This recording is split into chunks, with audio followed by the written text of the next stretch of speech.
Boys, if you pray, pray for me now. When they told me the news of what happened yesterday, I felt like the moon, the stars, and all the planets had fallen on me. These are the words Harry S. Truman shared with Congress upon being sworn in as president following Franklin Roosevelt's death in 1945. Truman was inheriting an empire Roosevelt himself took 12 years to create. It was an empire that Truman knew little about. Soon he was thrust into overwhelming positions.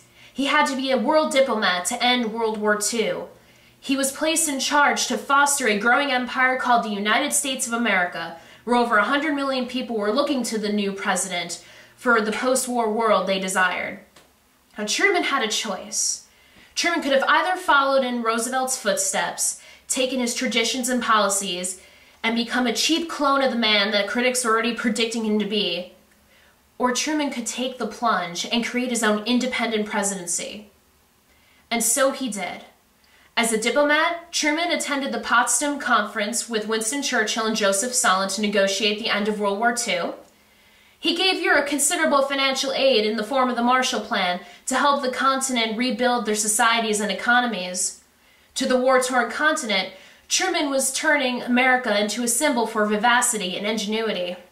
Back home, Truman initiated the Fair Deal to help stimulate a post-war economy.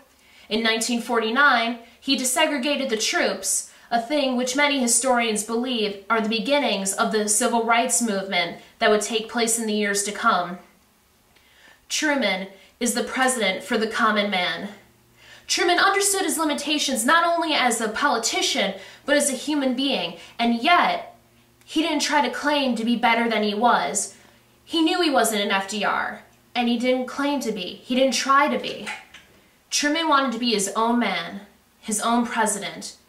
He wanted to give America an honest face.